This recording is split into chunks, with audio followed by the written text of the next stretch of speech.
इस खबर के प्रायोजक बाय वागजी मसाले, हर चुटकी में जायका। वागजी प्रीमिक्स स्पाइसेस। जीतू पटवारी के नेतृत्व में भारतीय जनता पार्टी का अंतिम संस्कार हम लोग करेंगे चुनाव में।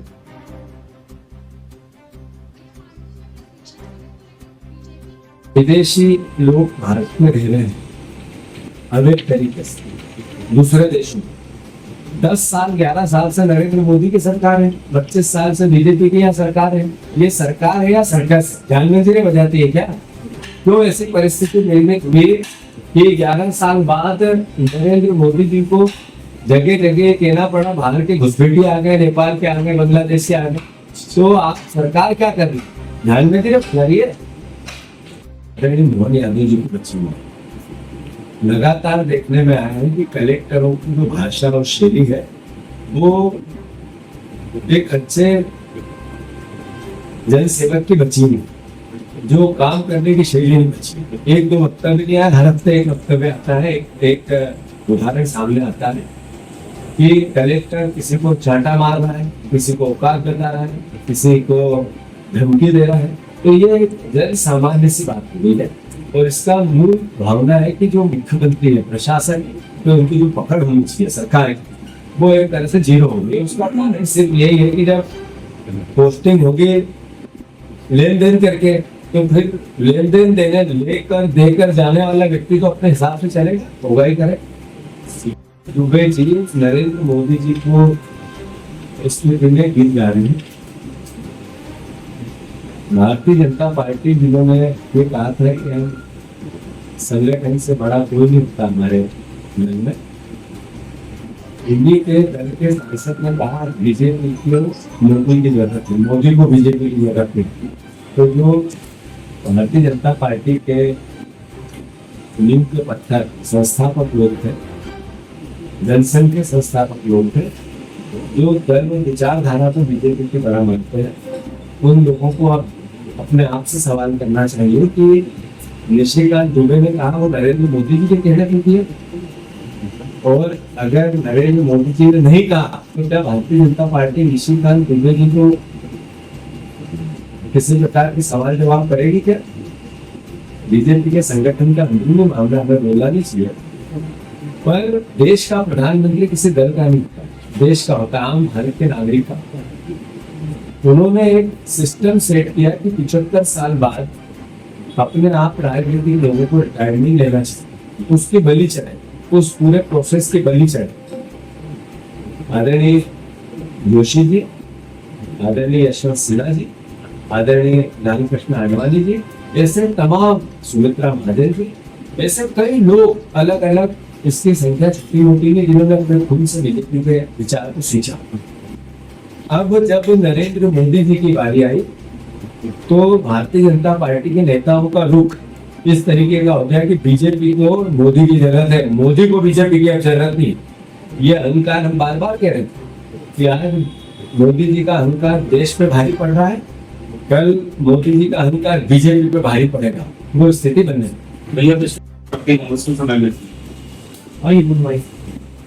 प्रदेशवासियों, इस तरीके का 50% से काम चल रही है। अब इनके फूट कर निकल रहे हैं। मध्य प्रदेश की जो सड़कों पर लगातार भयावहता देखी जा रही है, 20-20 फीट 30-30 फीट गड्ढे सड़कों में जो इनके पाप फूट रहे हैं भारतीय जनता पार्टी की सरकार के, ये वो लोग हैं जो आपसे वोट लेते हैं और आप ही के पैसे की लूट करते हैं, आपके बच्चों के भविष्य को गर्त में, कर्ज में डुबोते। मंत्री जवाबदेही के बजाय बताते हैं कि गड्ढे हैं तो सड़कें हैं तो गड्ढे रहेंगे। मतलब ये मैसेज देते हैं कि हाँ हम भ्रष्टाचार टूट कर। जिस तरीके से मध्य प्रदेश की भयावहता बनती जा रही है करप्शन को लेकर, किसी भी क्षेत्र में, वो चाहे सरकार के ऑफिस की बात हो या वल्लभ भवन की बिल्डिंग की, एक भी मंत्री ऐसा नहीं बचा है जो केवल लूट के काम में नहीं लगा है। कोई काम ऐसा नहीं होगा जिसमें बिना मंत्री का उल्लू सीधा किए तो टेंडर पास हो गया। अभी सियासत को लेकर मध्य प्रदेश में इस तरीके के नाम्स बनाए जा रहे हैं कि किसी पर्टिकुलर कंपनियों को ऑर्गेनाइज किया जाए। 1,000 करोड़ रुपए के टेंडर होंगे, तो उन टेंडरों में स्पेसिफिक कोई 2-3 कंपनियों को ही पूरा, वो हैदराबाद की कंपनी है, वो गुजरात की कंपनी है, उनको सीधा कैसे टेंडर मिले, कैसे उनको ठेका मिले, इसकी सरकार प्लानिंग करे। ये आने वाले समय में मैं इसका बड़ा खुलासा करूँ। साथ ही साथ शिवराज जी ने 2013 से 27 बार ये कहा कि मैं 1 लाख नौकरियां दूंगा, 2 लाख नौकरियां दूंगा, 6 लाख की दूंगा। अभी मोहन यादव जी भी जब से आए हैं वो भी नौकरियों की संख्या बताते हैं, विज्ञापन देते हैं, 1 क्लिक में इतने लोगों को हमने रोजगार दिए। 13 से आज तक कितने डेटा तैयार हुए हैं, जो अभी विधानसभा में भी इसका हम मुद्दा उठाएंगे, कितने बच्चों को आपने रोजगार दिया।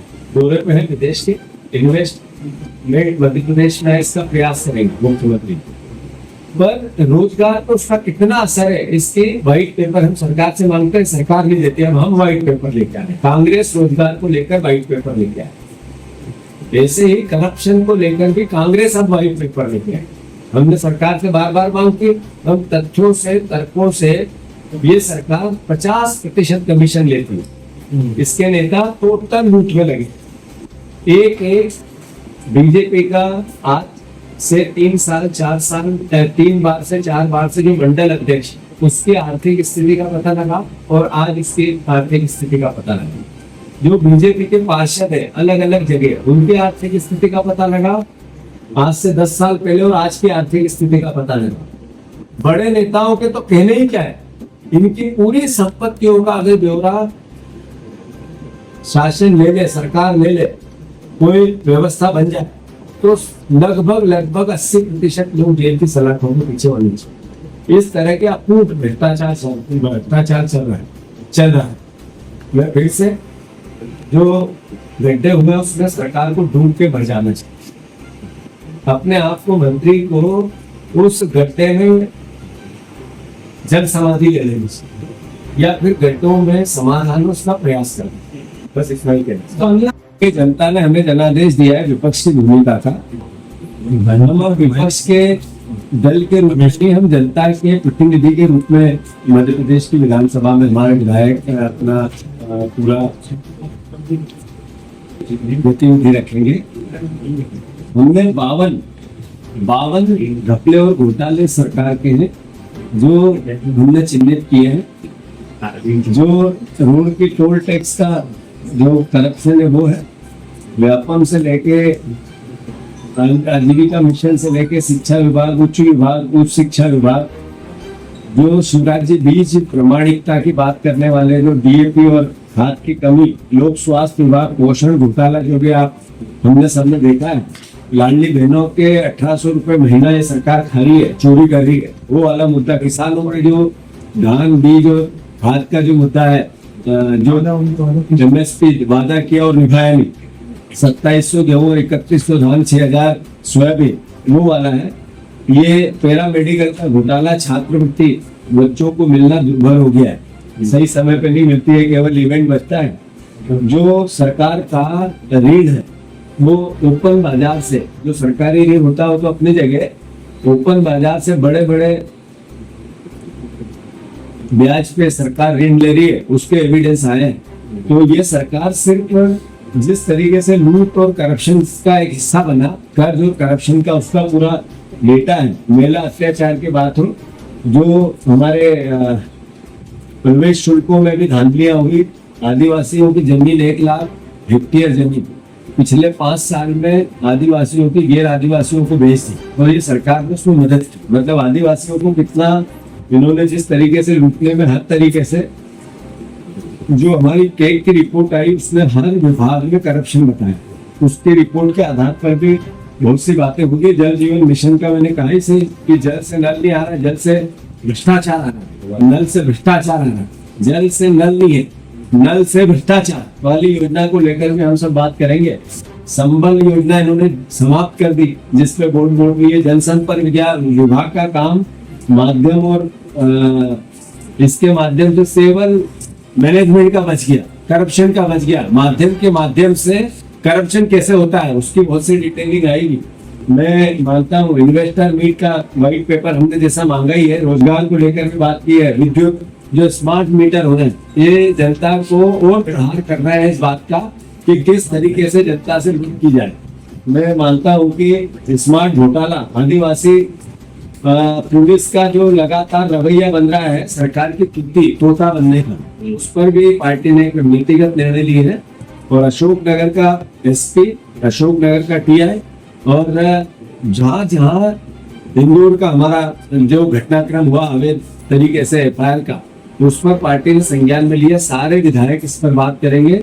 जो आईएएस आईपीएस सर्विस रूल को भूल गई है, संविधान की जो शपथ लेते उसको भूल गई है, उसको लेकर चिन्हित किए गए आईएएस और आईपीएस जो भी जिलों में है, उनकी भी, उनके खिलाफ भी उनकी आय की और संपत्ति की जिस तरीके से वो हुई उस पर भी पार्टी पूरा संज्ञान ले रही कि किस आईएएस की किस आईपीएस की कितनी संपत्ति होनी थी और कहाँ कहाँ संपत्ति है। इनका ब्यौरा भी हम मांग रहे हैं अपने प्रश्नों से, और फिर उस आधार पर इनकी अवैध संपत्तियों का भी पता लगा रहे हैं कि कहाँ कहाँ कितनी कितनी है।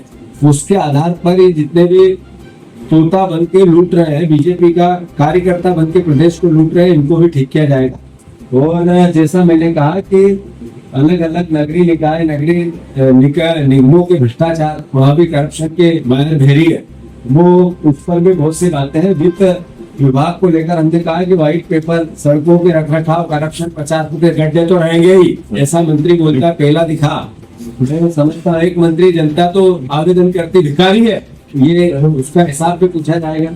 तो मैं समझता हूँ कि ऐसे 52 तरीके के अनुसूचित जाति जनजाति के अत्याचार, बहनों के बलात्कार, इस पर पार्टी बात करेगी। इन सब मुद्दों को लेकर हमने 3 दिवसीय मंडला में विधायकों का पूरी ट्रेनिंग प्रोग्राम होगा, शिक्षण मांडू में, और प्रशिक्षण होगा। सब हम विधायक रणनीतिक रूप से एकजुटता से जनता की बात कैसे करें, प्रदेश के हित की बात कैसे करें, सरकार को सही दिशा में कैसे लेके आए, मोहन यादव जी को जनता के लिए काम करने के लिए मजबूर कैसे करें, मंत्रियों को मजबूर कैसे करें कि आप एक लोक सेवक हो और जनता की तनख्वाह पे आप काम करते हो, एक तरह से जनता के नौकर। तो उस धारणा को कैसे वापस बनाए लोकतंत्र को मजबूत करने के